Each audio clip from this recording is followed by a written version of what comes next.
We ask that if you are able to call in over the telephone option, because we do want this to be interactive during the question and answer session of the presentation. Your lines are currently muted. However, if you do have a question, we ask that you use the raise your hand feature, and we will go to your name in the box and unmute your line. If you have a question, you are also able to submit your question in the chat function or in the questions function, and we'll be glad to pass that along to either Dr. Boutwell or to our VHA analytics team. And with that, I will turn it over to Abraham. Good morning, everyone, and welcome again to our second webinar in our series, Home is the Hub. As you can see on the slide, I'm the Vice President for Quality and Patient Safety here at the VHA. Next slide. Just in way of background, for those of you that might not be familiar with the VHA, the Virginia Hospital and Healthcare Association is an association of 30 member health systems representing over 100 community psychiatric, rehab, and specialty hospitals throughout Virginia. So virtually every hospital in Virginia is a member of the VHA. The vision that was established for the association a couple of years ago by our board of directors is that through the power of collaboration, the association will be the driving force behind making Virginia the healthiest state in the nation by 2020. And the specific mission that we pursue our mission in pursuit of that vision is working with our members and other stakeholders. The association will transform Virginia's healthcare system to achieve top-tier performance in safety, quality, value, service, and population health. The association's leadership is focused on principled, innovative, and effective advocacy, promoting initiatives that improve healthcare safety, quality, value, and service, and aligning forces among healthcare and business entities to advance health and economic opportunity for all Virginians. So as I referenced, a couple of summers ago, our board of directors got together in a strategic planning initiative and developed specific improvement priorities for the next 5 years as we pursue improvement in quality and safety across the state. And as you can see on the slide, there were 4 specific areas in which the board of directors wanted Virginia healthcare providers to work on collaboratively. The first is in the area of hospital readmissions.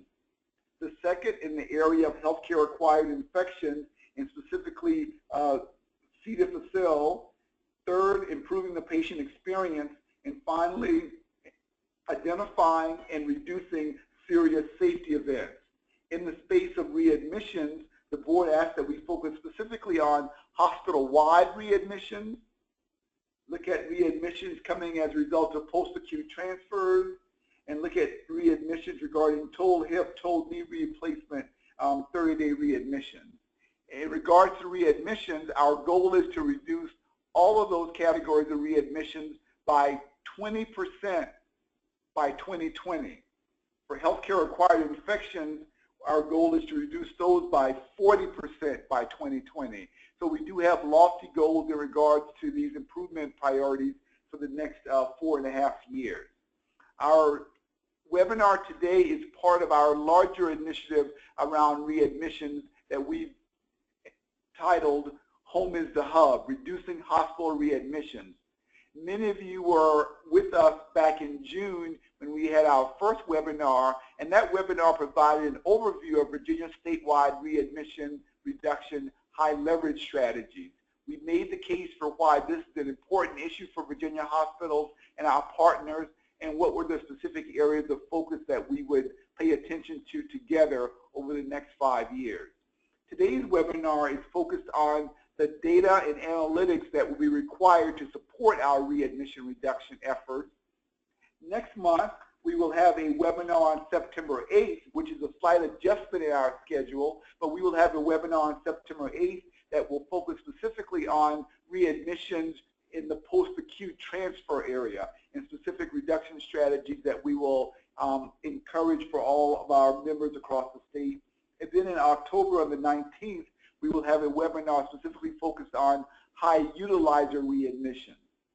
And then we're glad to report that Dr. Boutwell will join us here in Richmond in November. We're still confirming the dates and the specifics for that event, but she will be here in Virginia with us in person to lead a full-day workshop around how folks are utilizing the strategies that we were putting forth through this Home is the Hub initiative. So without further ado, I'm going to turn our program over to our strategic advisor, Dr. Boutwell. Dr. Boutwell is a practicing physician up in the Boston, Massachusetts area, and she's also worked with the Institute for Healthcare Improvement, with the Centers for Medicare and Medicaid, and a number of other states on their readmission reduction efforts. So we're glad to have her with us here in Virginia to share her experience and what she's learned from working with other large collaboratives as they pursued opportunities to reduce readmissions in their respective areas. Dr. Boutwell? Great. Thanks, Abraham, and good morning, everybody. Thanks so much for taking time to join us this morning.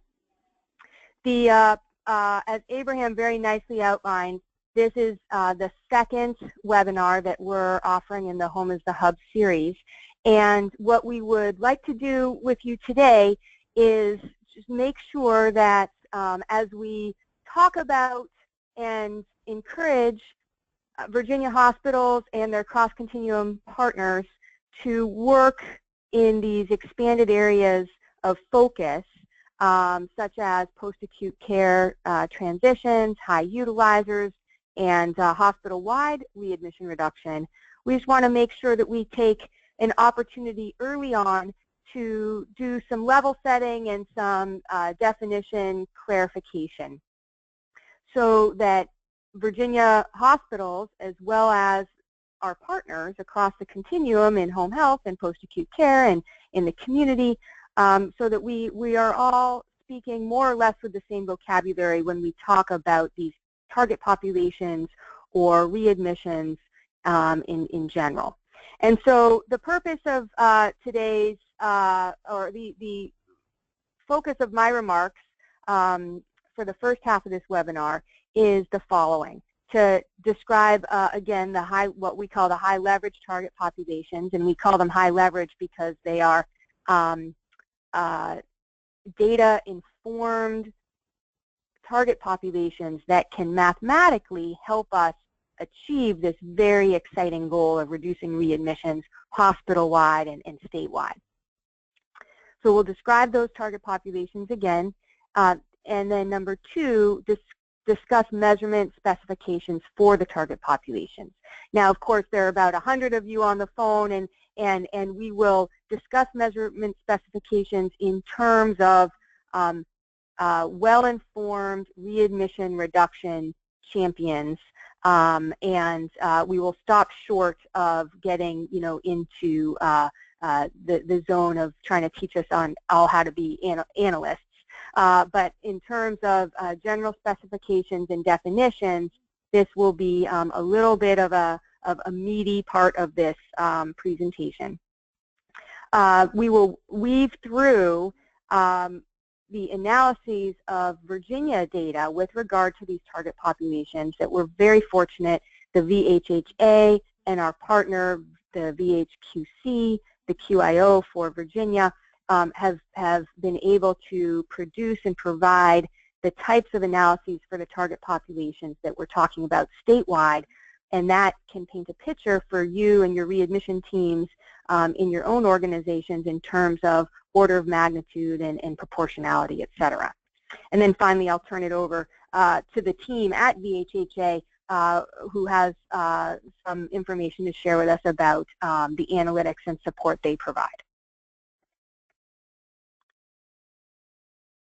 The purpose, again, just to reconnect with the purpose of discussing this content today, is that we're proposing an expansion or building out readmission reduction work at hospitals across Virginia. We know that everyone has been working very hard on reducing readmissions, and perhaps with very good reason. That work has been classically focused on high-risk target populations such as Medicare patients with high-risk features maybe Medicare patients with heart failure and pneumonia and AMI, of course, the penalty conditions that we all know so well.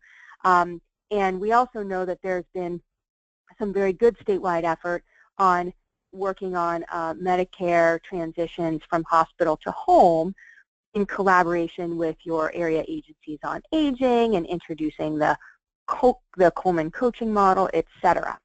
So this, the content that we discussed today is mindful of all of that good work, and what we're doing is we're building out some additional content on top of that. So by all means, everything that is working well for you, we want to encourage and support and celebrate. And on our journey now of trying to reduce readmissions on a hospital-wide basis, that that necessitates a fresh look at some data and opportunities. I covered that in the June webinar, as well as an update to whatever readmission reports you use or you run, whether you use, rely on VHHA or VHQC or another source for your information, or whether you run information for the purposes of quality improvement internally. You may decide after this webinar that you'd like to add these target populations and these analyses to your monthly or quarterly readmission analyses. And so that's really the objective here, is to talk about these new domains and encourage you, whether you're in a position as an analyst or to directly run these queries, or more likely you're a readmission reduction champion or team member at your hospital, and you may want to ask your data and quality department to add these analyses to your readmission dashboard. Finally, as an output, as a very concrete output of this webinar, we would love to encourage you to make the data and the targeting real. And by real, I mean, yes, put your readmission rates for post-acute care and high utilizers and hospital-wide readmissions on a run chart, but also calculate what is 20% reduction. Let's get used to what that looks like and what that goal is, because as we all know, we need to be able to envision what success looks like in order to get there. And so I'll say a few words on simple calculations of what success looks like at the end of my session here. By all means, as Betsy mentioned, this is, again, technical in the sense of educated folks in the readmission reduction world talking about measurement and definitions. And so if you have questions and you'd like to submit them through the chat box, please do so. And if you have questions that you'd like to ask directly over the phone, we welcome that as well. So as we get into the definitions here, or the content part, we'd just like to emphasize that these definitions are ultimately recommendations. And as you may or may not know, I work on reducing readmissions across the country all day, every day, and I'm nothing if not practical. And so I have worked with hundreds of teams and dozens of states, and what my focus is what can you do today, or what can you do this month? And so these definitions are not, if you will, research, ivory tower, highly sophisticated definitions. They're the types of operational quality improvement definitions that any hospital, or again, depending where you get your information from the QIO or VHHA, that you can readily access and readily interpret and readily use. The most important thing about data is that you know what you have in front of you and that you use it to drive improvement. So these definitions are ultimately recommendations. They're to paint a picture if you've never thought about what's the definition of a high utilizer, or if you haven't sat down to think about how you would calculate post-acute care readmissions. This represents the feasible, reasonable place to start. These definitions reflect a general alignment with the methods that the VHHA is using, as well as the VHQC. And so, again, the most important thing is that you have a method, you understand the method, and you track and trend your data over time. If your hospital has preferences for other specific conventions, which I'll touch on, that's fine. That's fine. This is not an attempt to get all hospitals in Virginia to measure exactly the same way. This is meant to help you if you feel like you need a place to start or some further detail and guidance. And I think I've already touched on these points. Our objective is to help ensure that you have the data you need to drive to hospital-wide readmission reduction over the next several years. And really, these definitions are intended to support quality improvement. They don't replicate methods used by the penalty conditions. We're not risk adjusting or case mix adjusting, et cetera. Why is that important? Well, I think that's important because, again, doing this full-time across a variety of different providers, really what we as providers can wrap our head around is, did the patient in front of us leave, and did they come back within 30 days? And that is a very practical, it's humane, and relevant question. What can we do to help ensure that our patient who's leaving today doesn't return unnecessarily within 30 days? And so there are many ways we could make this sophisticated, but really I think on an operational basis, day-to-day driving improvement, the basic question of did a patient leave and come back again is the guiding light here. So a few reminders about our data-informed strategic focus areas. These are the high leverage opportunities that can help us get to that 20% reduction by 2020 goal. Many of you are well familiar with this, but it just reminds us as to why data is so important and why we really want to get a handle on our data so that we can drive improvement and turn this particular current state around as quickly as possible. I won't belabor the key statistics here, but I will emphasize and just mention that one of the, I guess we could all say, surprising lessons over the past year or two has been when the Medicare readmission penalty program expanded to include COPD and total hip and total knee. The readmission penalty situation in Virginia got quite a bit more serious. And one particular area was in the total hip and total knee department. And I think you're all very well familiar with that situation. And because total hip and total knee is something that relates to the Medicare penalty program, and because I know the VHHA has been providing you with that information, and that is the relevant information you need for total hip and total knee. You need Medicare fee-for-service, total hip, total knee defined, by the penalty program.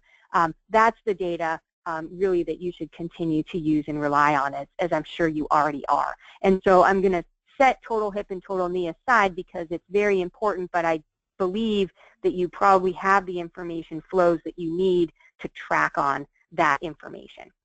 By all means, if you have further questions or if you feel like you're interested in more, that would be a great area of discussion later in this session. So, to ground us here, what does it take to reduce all payer readmissions by 20%? You will notice that in this goal, we are talking about all payer, and so that might be an expansion of focus for some Virginia hospitals. Again, just to be very specific, many hospitals with very good reason and very good logic have heretofore been focused on the Medicare readmission domain. And so this may seem all very obvious, reduce readmissions by 20%. We've been hearing that for the past 5 to 7 years. But again, just to put a fine point here, we're talking about strategies and measures to help us reduce all payer readmission. So of course, this is the expansion into all payer, including Medicaid and commercial and uninsured patients. All condition is the second bullet point. So we're reducing all cause, all payer readmissions is our goal. And so this is forward thinking and very timely because any of you who are starting to understand and get into bundled payments, and you're all, of course, following how bundled payments are increasing, in terms of going from joints to heart surgery and heart attacks, etc. What we really need to do when we think about succeeding in a value-based payment environment is not just optimizing any one disease-specific readmission rate, but we need to apply all of those good practices that you've all learned about through hard work over the past 5 years, and now is the time to apply those best practices and strategies much more broadly, because value-based payments, the Medicare value-based payment modifier, bundled payments, risk-based contracting, ACO work requires us to really deploy the strategies now so that patients don't come back to the hospital after any discharge and after any diagnosis for any reason. So all condition is probably an expansion in focus as well. And then, of course, the dedicated focus areas is where we'll dig in here. So with regard to all cause readmissions, this happens to be a nice chart that our colleague Carla Thomas at the VHQC provided. You've seen it before, but I just wanted to, again, highlight the expansion of focus here in terms of diagnoses. I've put a little check mark next to the diagnoses that most of your teams are probably focused on. That's the AMI, the heart failure, the COPD, the heart attack. And those show up here on the top 10 discharge diagnoses that lead to readmissions in Virginia. This happens to be among Medicare patients, but the graphic was very telling and reflects the general trend. One thing that many of us may not realize is that although it makes very good sense, in quality improvement we always have to start somewhere and build competency and do our PDSA cycles and make progress. And so it makes a ton of sense that we focus on these conditions first, the heart failure, the pneumonia, etc. When we think about reducing readmissions for the entire hospital, however, you may just want to do the following analysis. You may want to look at what proportion of all readmissions are accounted for by these top 10 diagnoses, discharge diagnoses. So we always talk about, the top 10 diagnoses or these big penalty condition areas of focus. But one thing that I've looked at over the years, and it's remarkably consistent between hospitals and state to state and even at the national level, is that if you add up all of these readmissions that occurred after even these top 10 discharge diagnoses, that still only accounts for about 25% of readmissions at your hospital. It might vary between 25 and 35%, but still it's a minority. So to say that again, the top 10 discharge diagnoses probably account for a minority of readmissions at your hospital, not a majority. And so the way I interpret that is to say, that turns the 80-20 rule a little bit on its head. That's the opposite of put 80% of your effort, put your effort into solving 80% of the problem, and let the 20% go. We're actually putting our effort here, if we go disease specific, we're putting our effort in focusing on only 25% of the quote problem or the opportunity, meaning that we're missing 75% of the opportunity. So again, we have to attend to the Medicare discharge diagnoses for the purposes of the penalty program. And so I say build on that, and then as you think about how to build out your strategy, really think, should we build out by focusing on more disease-specific areas of focus, or do we build out in other ways of identifying high-risk populations? So you've seen this graph before in June as well, but this is readmissions in Virginia among Medicare patients for all discharges to home versus all discharges to either home health care in the red or skilled nursing facilities in the orange. And what this helps us see is that there's a very nice stratification here between the patients who are discharged to home for any reason and the patients who are discharged into post-acute care. And of course, we note and embrace the fact that patients who are discharged into post-acute care, by definition, have ongoing skilled nursing needs. So they're not the same population.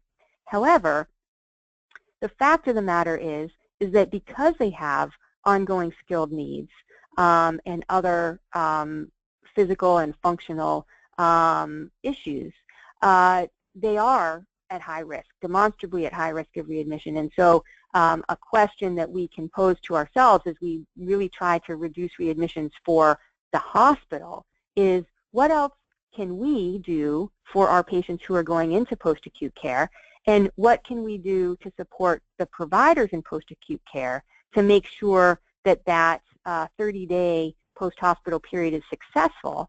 And we have to think that one step beyond is there anything we need to do when our patient transfers from post-acute care out of post-acute care, for example, from SNF to home at day 20, so that they don't come back to us on day 22. So this is a great and, again, timely area of focus as bundled payments expand and as value-based contracting and total cost of care expectations and incentives expand in the market. So again, this focus on looking beyond diagnoses and looking to a broader group, I think will help set up Virginia hospitals very nicely to succeed in these incentives that are coming down the road. The next domain was high users of the hospital, and so it's an indelicate term, but we all know what it means. These are people in longhand who have a personal history of repeated hospitalizations. And although there's not any one specific universal definition of high utilizer, the Agency for Healthcare Research and Quality, in their statistical analyses, as well as this source that I have here on the slide, the state of Massachusetts, and their all-payer analyses, have chosen 4 or more hospitalizations in a 12-month period as a working definition. And what you can see here, and I again, share this Massachusetts data with you just to be illustrative, is that you can see that in Massachusetts, this was an all-payer analysis, statewide all-payer, and we found 7% of hospitalized patients used 25% of all hospitalizations, and an incredible 59% of all readmissions.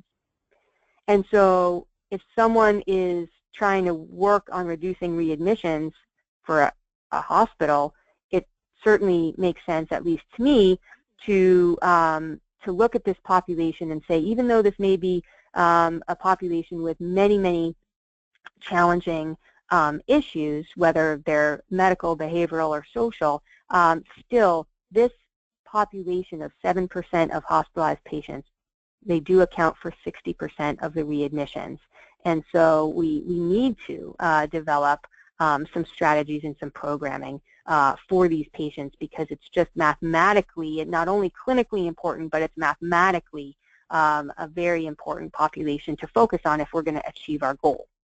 Interestingly, as I have noted here, the readmission rate for high utilizers in this analysis was 36%. And again, you've probably never heard of any disease diagnosis that has a readmission rate as high as 36%, except maybe sickle cell. And the readmission rate for everyone in Massachusetts regardless of payer, regardless of age, regardless of diagnosis, regardless of discharge disposition. If you were not a high utilizer in Massachusetts, the readmission rate for that group was 8%. So again, a very clear delineation and segmentation of target populations here. Shifting to Virginia, we have this table hot off the press from VHQC that shows 2015 data on discharges for Medicare high utilizers in Virginia. And so you can see that in 2015, there were 48,000 discharges and 22,000 readmissions among patients who had been hospitalized 4 or more times. And that the Medicare high utilizer readmission rate was 45%. And so again, a really, really paints a picture, and I would encourage you to go into your data or in collaboration with the resources you have that provide you data and go look at your high utilizers as well. So, getting into some definitions, I would like to bring your attention to this tool that is found in the Ark Hospital Guide to Reducing Medicaid Readmissions. I didn't put a link to that guide because version 1 is already on the Ark website, but version 2 is forthcoming in just a couple of weeks. It will be out by the time our next webinar comes, and this tool is actually available in version 2. And so everything I discuss in terms of the way we look at high leverage target populations for the sake of reducing hospital-wide readmissions, it comes from this, quote, one-page data analytic plan. And so I just wanted to present this to you because if you decide to take these ideas and go back to your readmission team or to your quality or financial analysts and ask for this information, this tool kind of lays out all of the elements that I'm touching on in the webinar today. So, in the course of using this tool with many, many hospitals, or doing these analyses with many hospital teams, I've encountered many really good and very frequent questions. And that's, again, why we're having the webinar today, is because I know that many of you are very well versed in readmissions, but when it comes down to actually asking a colleague in the, analytic department to pull a report for you, I've found that many questions come up about some of the nuts and the bolts. And so, again, I'll walk you through this information, but I'm hoping also that these slides might become a resource to you if you take them back to your teams and have some discussion about analyses and reports that you'd like to run for yourself. So, all cause, all payer readmissions. So that's a very broad term. And I think the most important thing to know is that the most important thing is to think about, do we really mean literally all discharges for the hospital and all readmissions for the hospital? And the short answer is no, not usually. Again, the way that I see this term, all cause, all payer readmissions used in the field, the way I use it, the way state agencies may use it, the way the Agency for Healthcare Research and Quality uses it, in general, refers to adult readmissions is number one. And I know we have children's hospitals on the line, and of course it's important, and there's great work going on in children's readmissions, pediatric readmissions. So I just want to say, in general, for general hospitals, we're usually looking at an adult analysis. And again, it's up to you, but in general, 18 plus. If it's important to say 21 plus, that's fine. Readmissions in the 18 to 21 category are very low anyways. So, so again, as guidelines, all payer, all cause readmissions, in general, adult 18 plus. the important thing, especially that we learned when we started to look at Medicaid readmissions, is that because, again, general hospitals often have so many deliveries and pediatric discharges. Pediatric discharges and obstetric discharges, thankfully, have very low readmission rates in general, very low, single digits. And so when we think about the, quote, problem of readmissions in the Medicare population, which is where we all started on this journey, and we tried to extrapolate to an all-payer frame of reference, it's most consistent to keep something of this med-surg, apples-to-apples population. And to that effect, the way that the custom is out there is adult non-OB discharges. So, so again, for the pediatric hospitals, this would not apply. And there are, and if you are a pediatric hospital, I'm sure you're in the pediatric HEN, and there are measurement definitions for readmissions in the pediatric population. Happy to be a resource if you'd like more information about that. So again, in general, all-cause, all-payer, adult non-OB, and the exclusions. Now, as I said, these are recommendations meant to be feasible and practical. And so in general, we don't need to measure discharges that are deceased because they're not eligible to be readmitted. So the exclusions are discharges that are deceased. You just take those out of the denominator. Transfers to acute inpatient hospitals. So that makes sense, right? Because the person came into your hospital, they were transferred to another inpatient hospital, and thus the discharge will happen from that inpatient hospital. So you take inpatient transfers out. Similarly, it has become common, mostly because of the CMS methods, to exclude inpatient rehab transfers as well.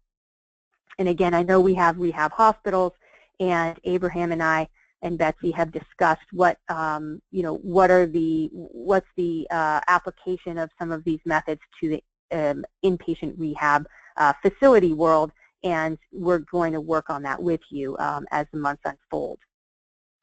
Now, a final set of exclusions, not a final set because there are many, many exclusions. My recommendation is minimize exclusions. The first line here is what I recommend is exclude discharges that are dead and inpatient transfers. The second line is hospitals often like to be sure to exclude discharges that left against medical advice, to which I say that's fine. Again, every time we ask our analysts to do something more, it can get just more and more burdensome. And so if it's important to exclude discharges that left against medical advice, that's fine. You might be interested to know that thankfully that is a very small percentage of all discharges. It's about 1% according to some of the VHQC data that I've seen. So it's there. It's not totally a major driver of your data, so you can either worry about it or not. Moving on to the payer part of the definition, we've got all payer, and so all payers, all payers. Again, we are used to looking at Medicare fee-for-service, and hospital-wide readmissions require us to look at all payers. So that's pretty simple.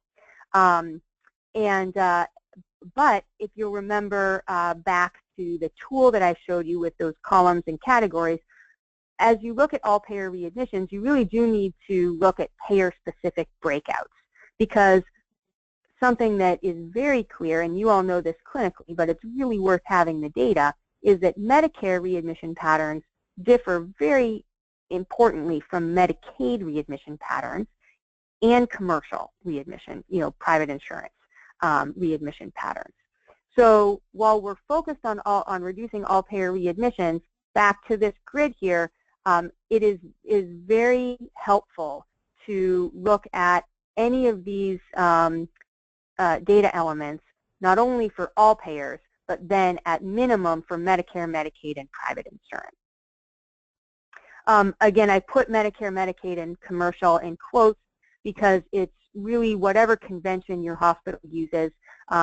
You know, I find that people call Medicare just Medicare fee-for-service because that's where the penalty, you know, program is, and they might wrap in Medicare Advantage into a commercial bucket.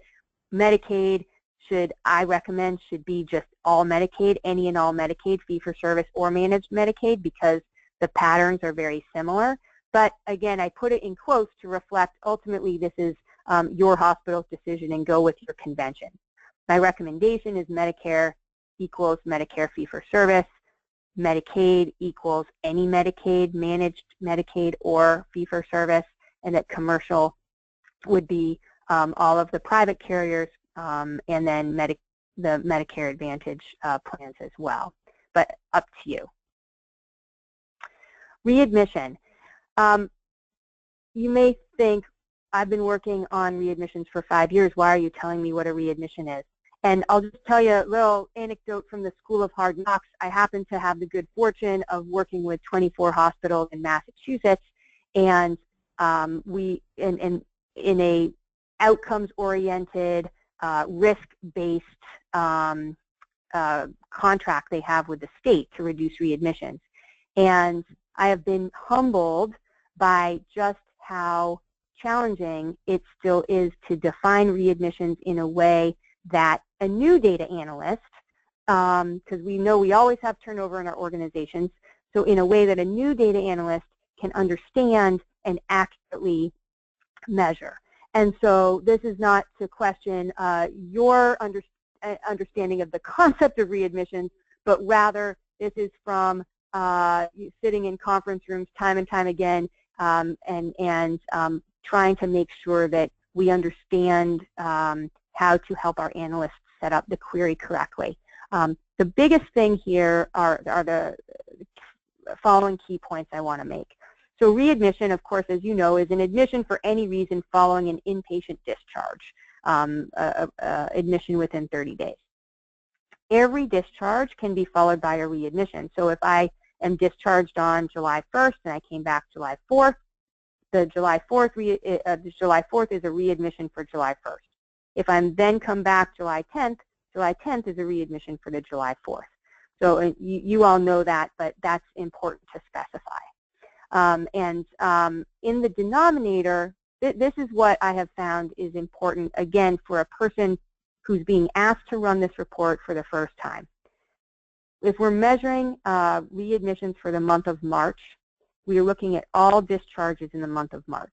The discharges are what is limited to the calendar month. So we're looking at the discharges March 1 through March 31. Then we're asking the analyst to look, yes, through March, but into April, right, all the way up potentially through April 30th to see if any of those discharges in March were followed by another admission within 30 days. I've noticed that there can sometimes be some errors at that step of the game. And so what you just want to make sure is that if you are running your own readmission data and you're looking at the discharges for a given month and that you're asking your analyst to look beyond that calendar month for 30 days to see if any readmission events occurred. Okay, moving on to discharges by discharge disposition. This is kind of a little turn of phrase. We are going to talk about readmissions from SNF, readmissions from home health. But what we're able to measure at the hospital level are readmissions that occurred following discharge to SNF or discharge to home health. And again, these are slight variations, but they're very important for our post-acute care colleagues as well as for us to understand and be really clear about. A patient might be discharged with a code that says discharge to home health care. But of course, for a variety of reasons, the patient might have refused or home health care somehow didn't get established. So the patient was discharged with a plan and a discharge disposition code to go into home health care or receive home health care, but they may or may not have actually received that.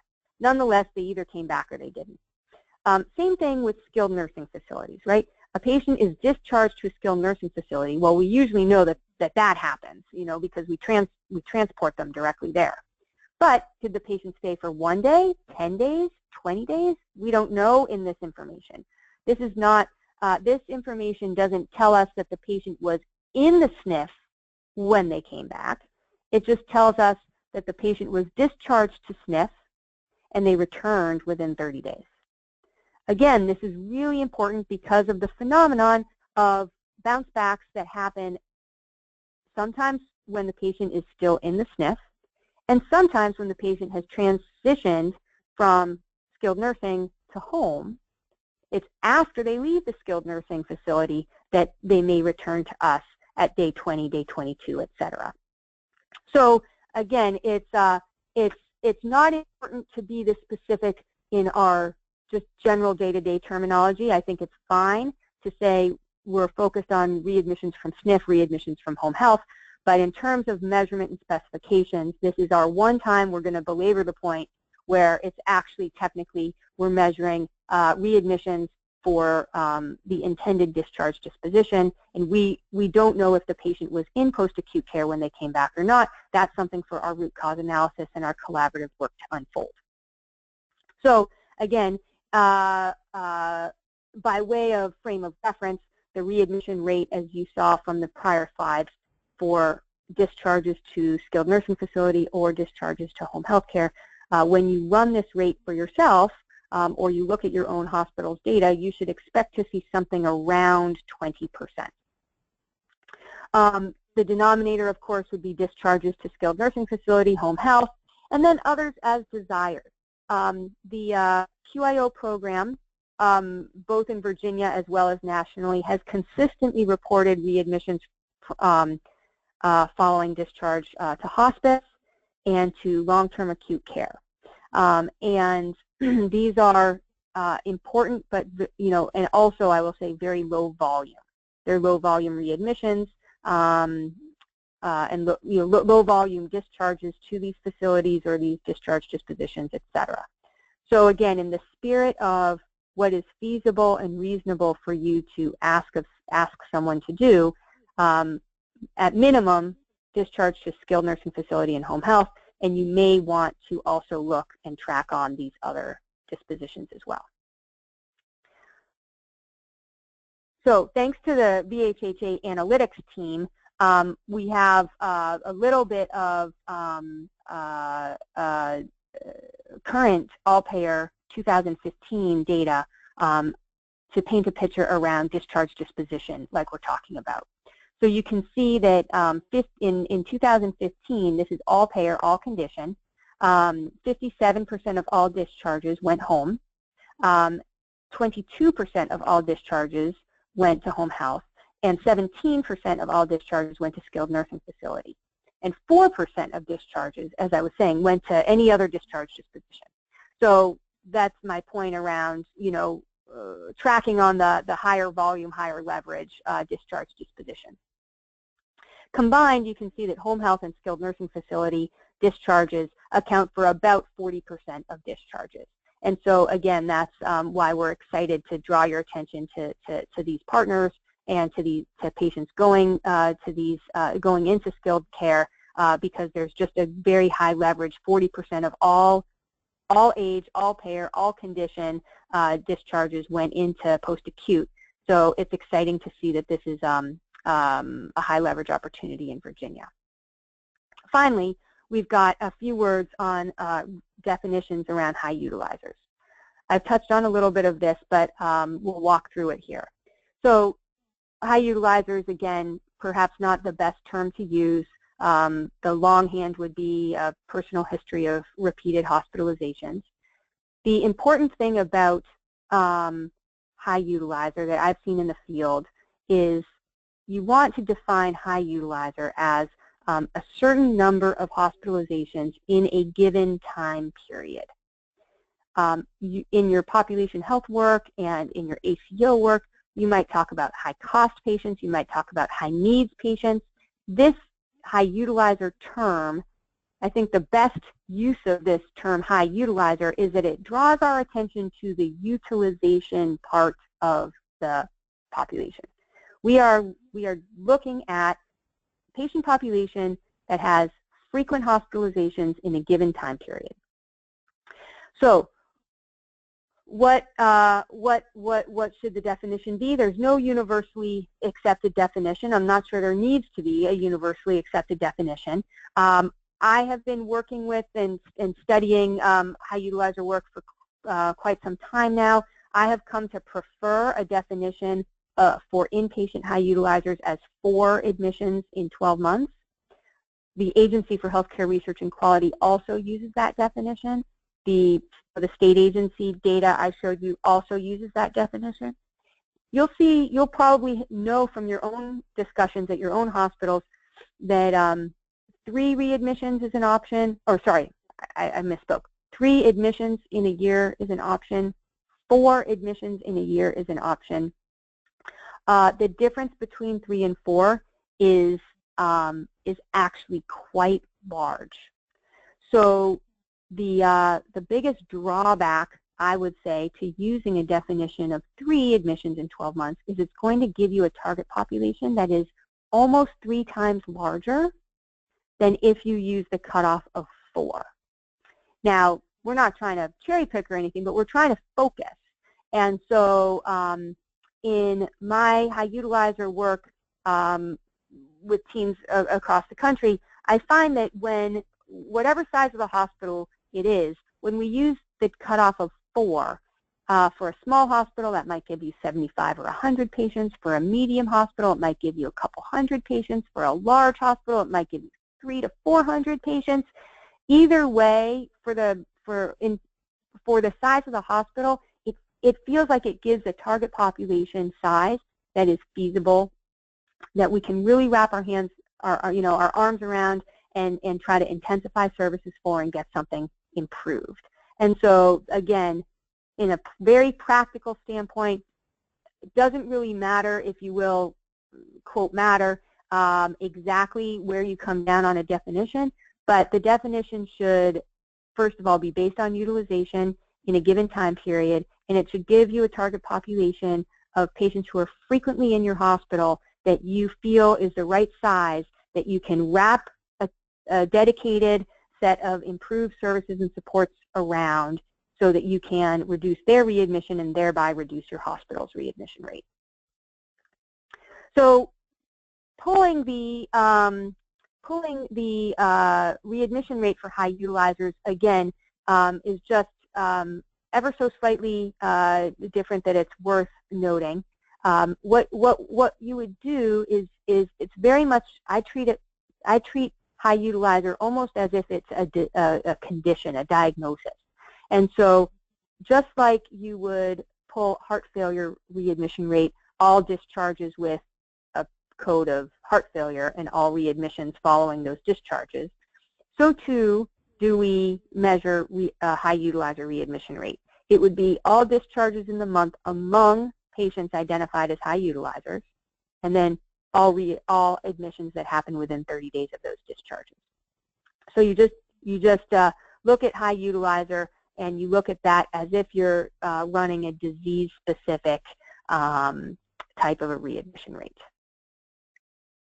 Okay, moving on to the last bit of advice here for my segment is what I discussed with you earlier about calculating the goal. So once you pull your hospital's readmission data for these target populations, you'll have information that you need in order to get really specific about what does a 20% reduction in readmissions for this target population or that target population or our whole hospital look like. And of course, I know you all know how to do this, but if you were to delegate this to someone else, I've written out the formula for you so that you can make sure that this gets done. In an example, if your hospital has 1,000 discharges and 150 readmissions, that's a 15% readmission rate, right? That's 150 over 1,000. Proportionately speaking, remember we said that 40% of discharges were to post-acute care. So we know, so we measure how many post-acute care discharges did we have, and I'm giving you the example of 400. How many readmissions following discharge to post-acute care did we have? That's 20% a readmission rate, and so that's 80. Okay, so now we have 80 readmissions that happen following post-acute care discharges. What does a 20% reduction look like? That means we need to take 16 readmissions out of the system. We need to reduce readmissions for post-acute care by 16. That, again, this is a different order of magnitude than your hospital, but I find that when we put a number on what is the goal, it seems more reasonable and more feasible than we ever thought. So, for example, let's say your hospital was 10 times this size and had 10,000 discharges. And what we needed to do was reduce 160 readmissions from post-acute care. 160 might seem like a lot. It might seem like, oh gosh, how are we going to climb this mountain? But what I do is I immediately take a number like that and I divide it by 12 to get us to a monthly readmission reduction goal.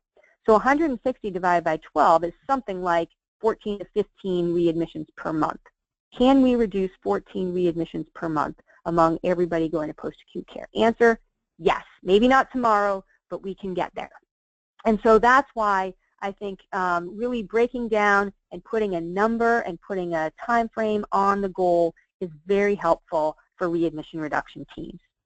Moreover, the last two lines here, you can see that if in fact we do reduce readmissions among patients discharged to post-acute care by 20%, you can see that on a hospital-wide basis, we reduce our hospital-wide readmission rate from 15% to 13.4%.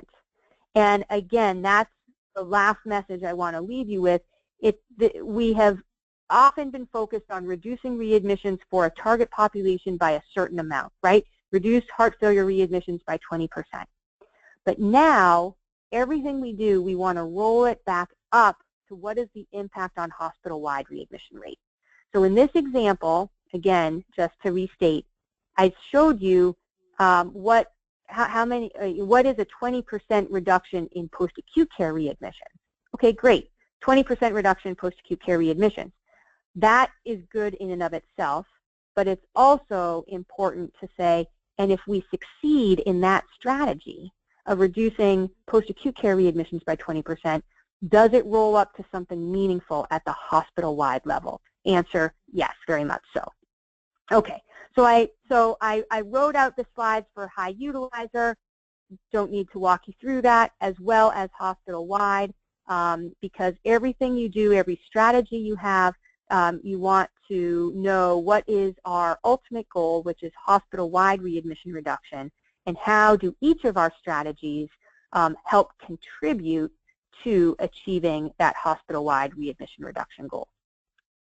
So, in summary, we're encouraging you to expand your hospital's readmission analysis to include tracking on all payer, all cause, hospital-wide readmissions, readmissions from post-acute care, readmissions among high utilizers, and what you're already doing, but the important focus area of total hip and total knee as per the CMS definitions that you already work with.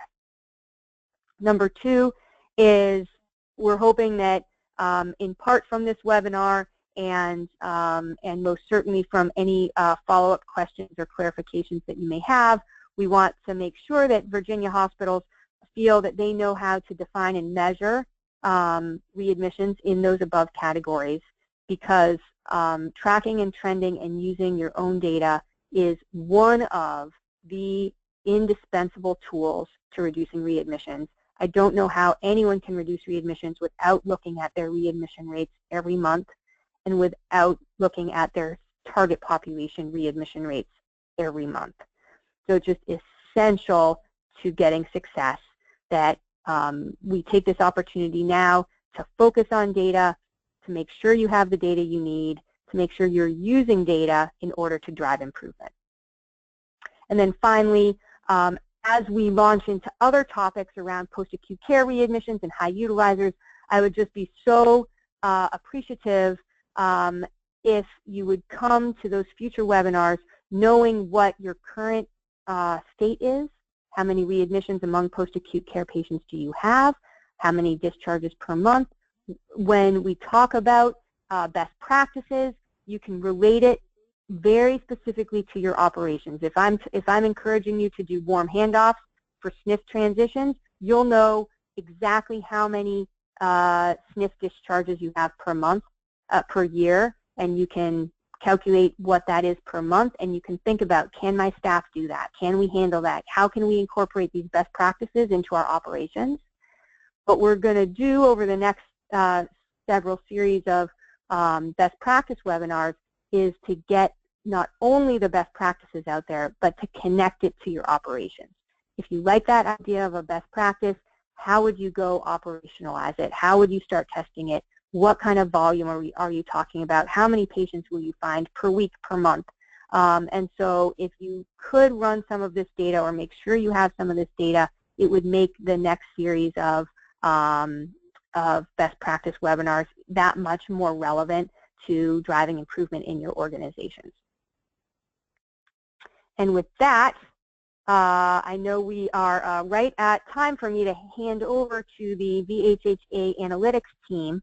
And I don't see that any questions have come through the chat. So Betsy, I think I will pause and have you either invite questions or turn it over to the VHHA analytics team. Sure. We can go ahead and take a couple questions while I'm transitioning back over to sharing my desktop. There is a question in the chat about does all-cause, all-payer readmissions include behavioral health? Great. Thank you for, I'm just passing it over to you, Betsy. So, the short answer is yes. That in the general hospital, not psychiatric hospital per se, but in the general acute care hospital, I do not recommend that you exclude any behavioral health diagnoses for any reason. When we look at, if you go back to my June presentation, I have one table in there comparing Medicare and Medicaid top discharge diagnoses leading to the most readmissions. And you'll see that on the Medicaid list, 4 of the 10 are behavioral health in some way, substance use and psychiatric diagnoses. And that's very important for information for you to know, as the field is very rapidly starting to realize that, first of all, the prevalence of behavioral health among our hospitalized patients is very high. And if we're going to execute successful transitional care strategies to keep people out of the hospital unnecessarily, whether it's for readmission penalty purposes or bundles or ACOs, we absolutely have to know about the patterns of behavioral health comorbidities and behavioral health discharges from our hospital. So I would very much encourage you to not exclude any behavioral health diagnoses.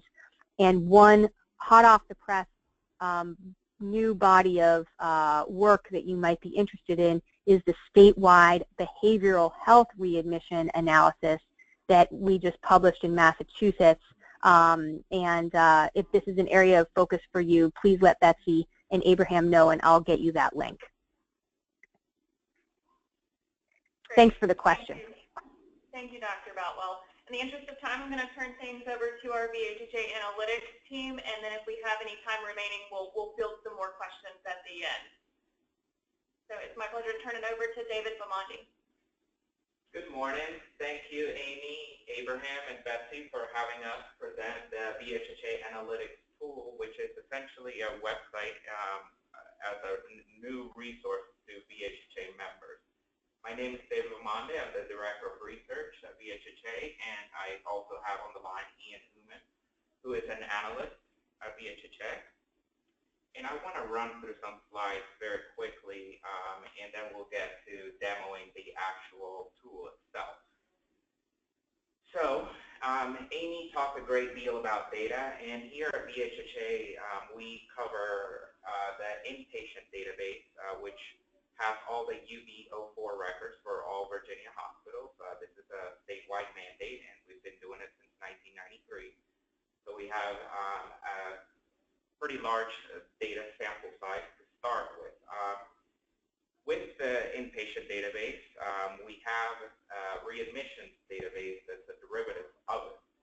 This readmissions database is run using the CMS Yale University methodology, and we turn over the data to all our member hospitals.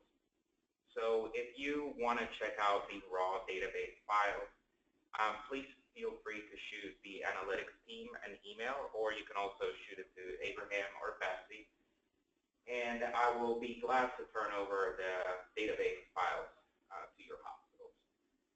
So VHA Analytics essentially works off of the readmissions database and the Virginia inpatient database, but in addition to that, we have some new data sources, such as the Virginia All-Payer Claims database, which is short for ABCD. And then we also use various data marts from national data sources to our own statewide data sources. So we have information from the Department of Health, from county health rankings, from CMS. The development of the website, I just want to cover very quickly. The heart of it is Tableau. That's what we use as an analytics engine to power the website. And I just also want to make sure that I emphasize that the website is encrypted and it is HIPAA compliant because it does house VHI. And here in this slide, I just want to cover our analytics model. And essentially, the pyramid that you're looking at, the foundation of it is the hospital patient level data. And then the next step up, we have member hospital collaboration. And this is really the most important step and characteristic of our VHA Analytics tool. All of the dashboards in the site themselves were questions that member hospitals at VHA actually had. And so we are not coming up with our own analysis. Actually, we are going out and engaging with our hospital membership and seeing what questions they have, and they could be about readmissions or other topics. We even have some government relations topics in the VHA Analytics site itself. And then the next steps we take care of here in-house. And so we have our data marts and database administration, and then the research and development, and finally the website itself. So now I'm going to go ahead and switch over, and here is this is what the VHA Analytics site looks like once you log in. And so today's topic is 30-day readmissions. And we're going to look at the hospital-wide readmissions data for HCA.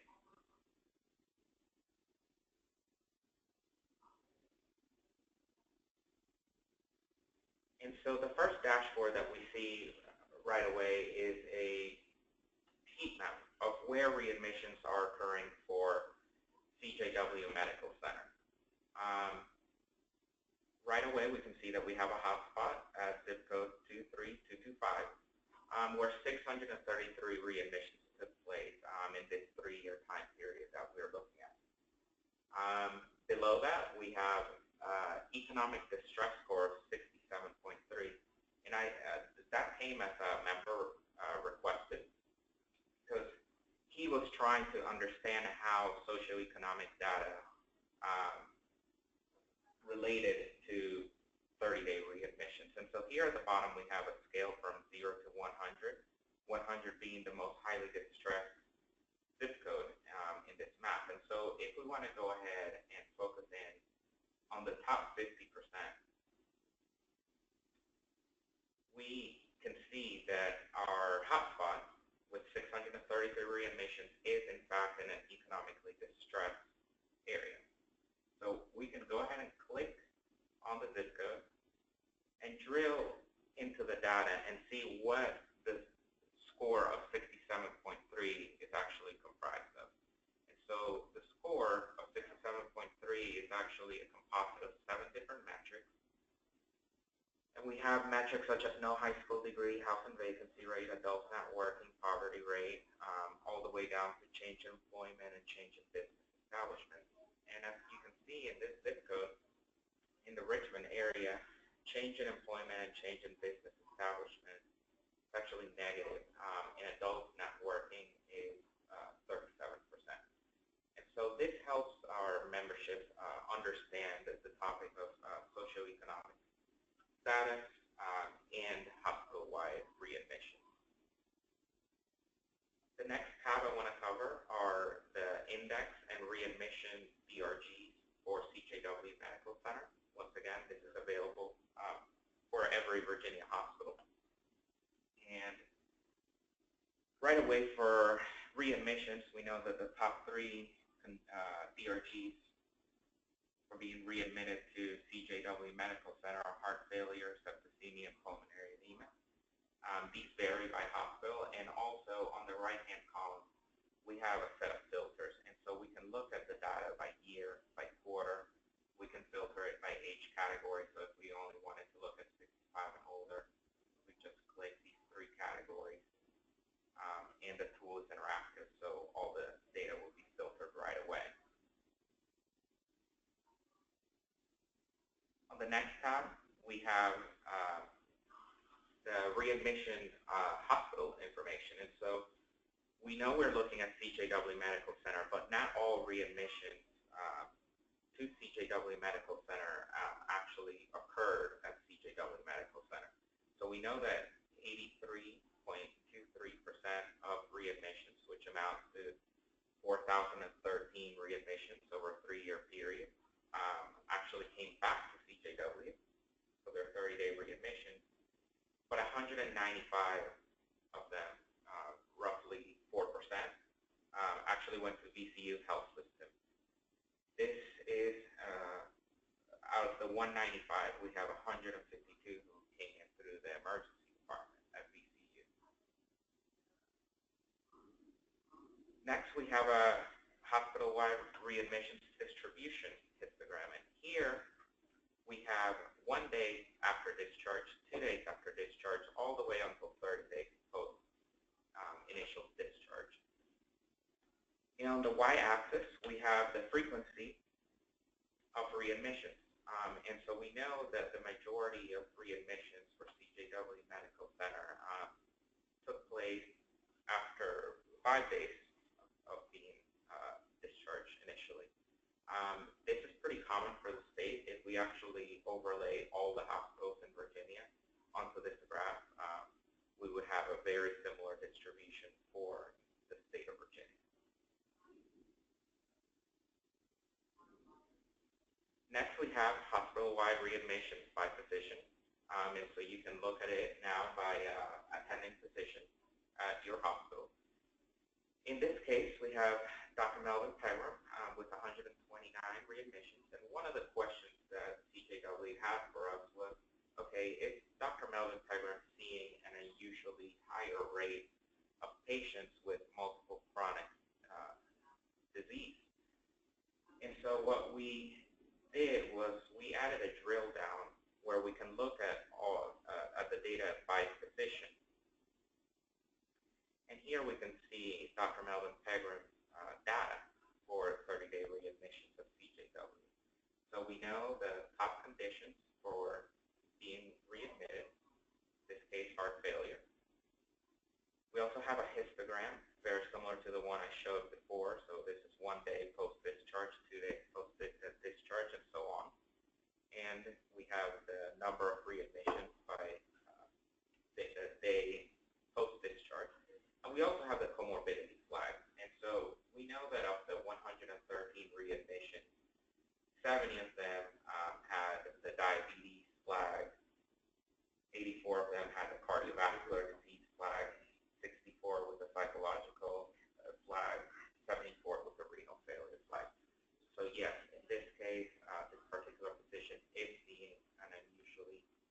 high rate of patients with multiple chronic disease.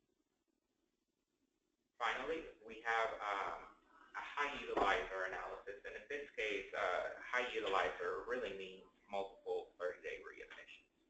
And so each bar here is a patient, and we have the number of times that they had a 30-day readmission. And so the color bands indicate the age ranges.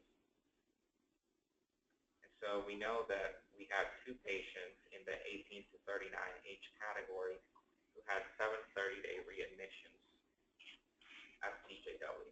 Now, we did add a drill down where you can actually drill down to the patient record itself, but I'm not able to show that right now because that would be VHA data that I have to share, and but this will be available to you if you signed up for the platform. You could drill down into the patient record. What we do find with the patients that have multiple 30-day readmissions is that they often go to more than 5 different physicians, and they do have multiple chronic disease. Now I'm going to go ahead and switch gears, and I'm going to talk about our second dashboard here that we have for 30-day readmissions. And I am going to focus on Boston St. Mary's Hospital.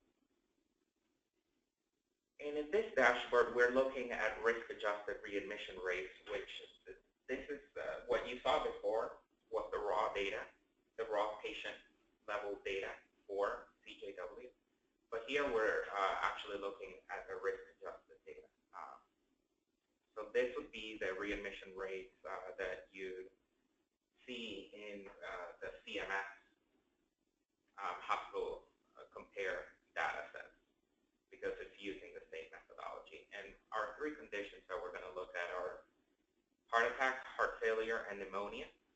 We are currently building up our COPD, hip and knee, and stroke data sets so that we can include 3 years worth of data. Unfortunately, we don't have 3 years yet, but we do have 3 years of these 3 conditions. And so here you can go using the tooltip and analyze all Boston St. Mary's risk-adjusted data. So you can look at your numerators, your denominators, how you're doing by quarter for the past 3 years of these metrics.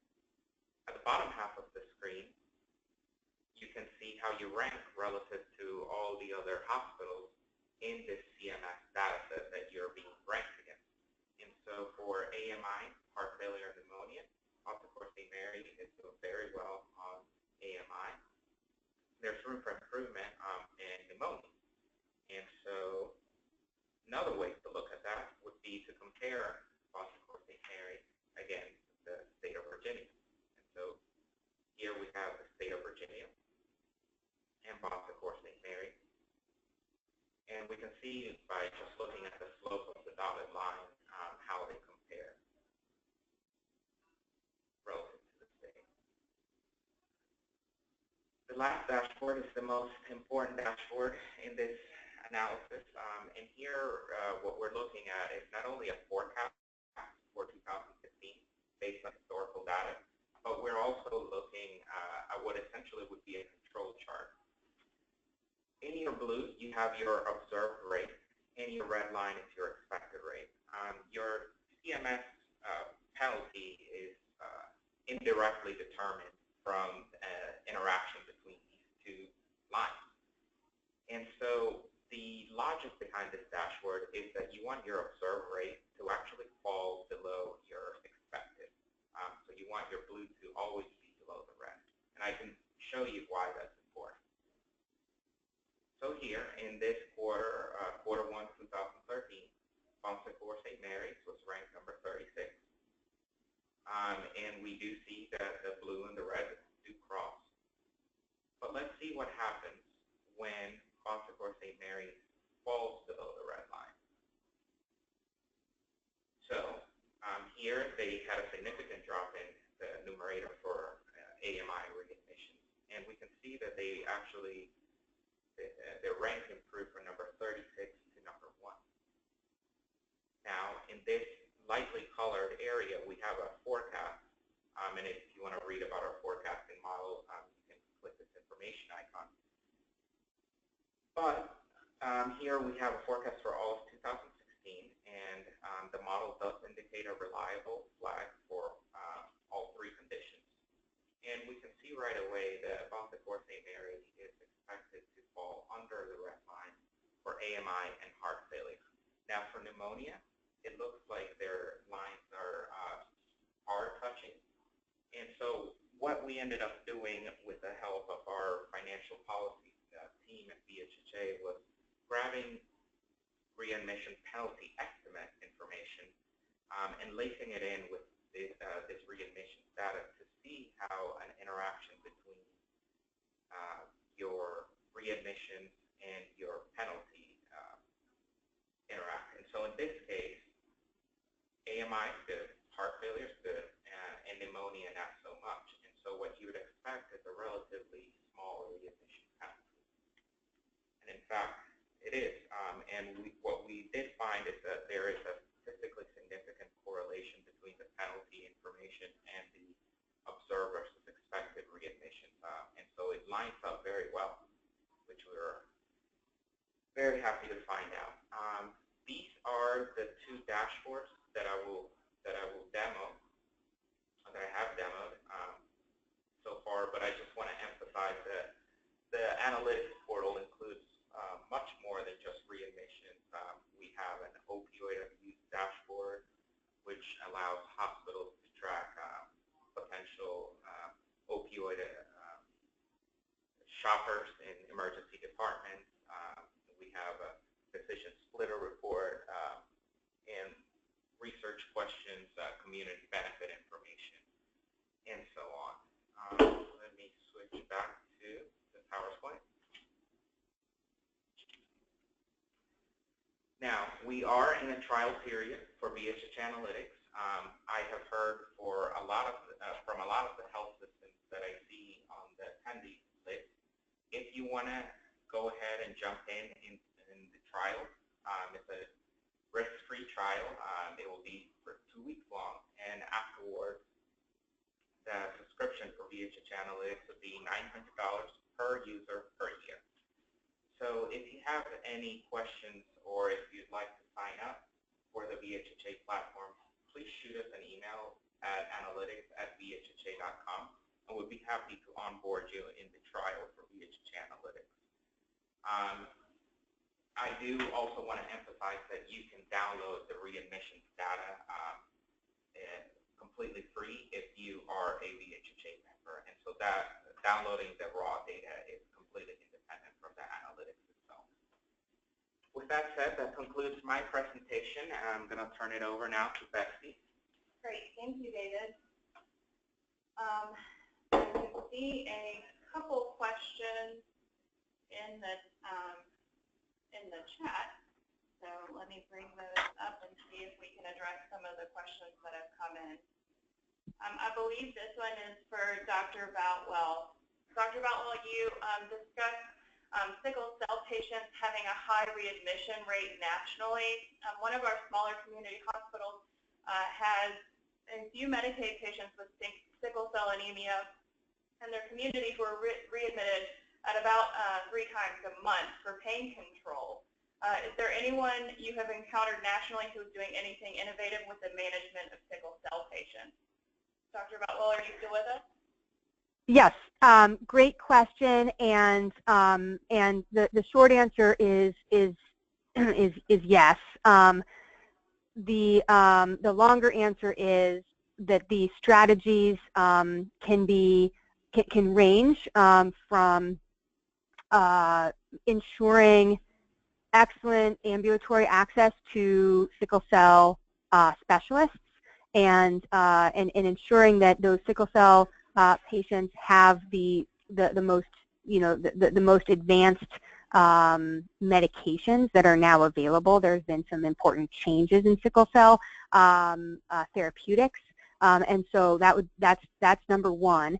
But that unfortunately, by the time a patient gets to recurrent crises, those medications may not help. And so number two would be example from South Carolina, MUSC in South Carolina, as well as Hopkins, where at MUSC they had a sufficient volume, or they knew their sickle cell patients that were coming in recurrently with crises, and they set up an ambulatory office-based response to patients who are in crisis, and were able to bring in patients, have them stay for 12 hours, aggressive hydration, pain control, and do that management as an outpatient as per evidence-based protocols. And that's also what Hopkins did as well. And they've had great success. So we can certainly connect you with, there's a write-up in the Ark Guide to Reducing Medicaid Readmissions very briefly about the MUSC and the Hopkins examples.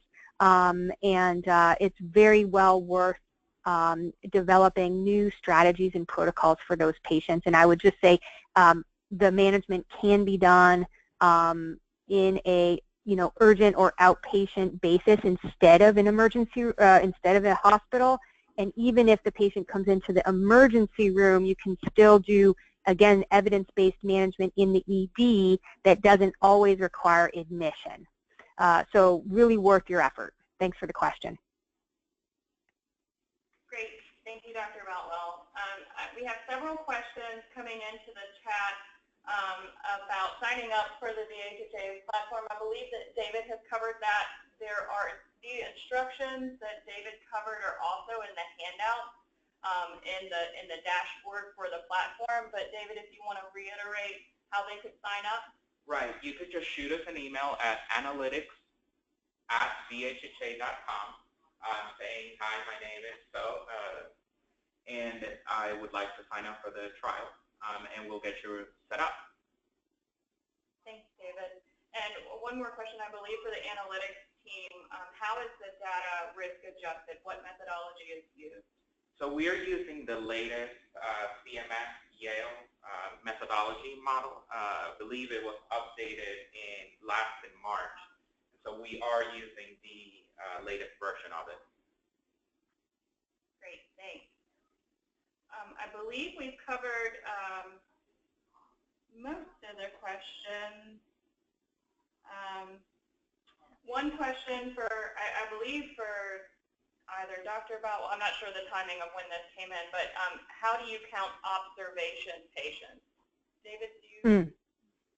No, that's not, okay. Amy, can you address that? Yeah. So classically speaking, we don't count observation patients in a readmission measure. Readmissions would be limited to inpatient discharge to inpatient readmission. So thank you so much. I didn't put that on the slides. However, many hospitals are moving toward a head in bed type of a philosophy, and that might be what you're thinking. Was the patient in-house, whether it was inpatient or OBS, and did they return either to inpatient or OBS? This is the type of work that we see going on in Maryland right now, and it's also the type of work we see going on in the Pioneer ACO program as well as bundled payments. So so the short answer is readmissions classically defined are inpatient to inpatient, but you would not be wrong to expand your view to this quote head in bed approach that we did not cover today. Thanks for the question. Thank you, Amy. And one more about what's included.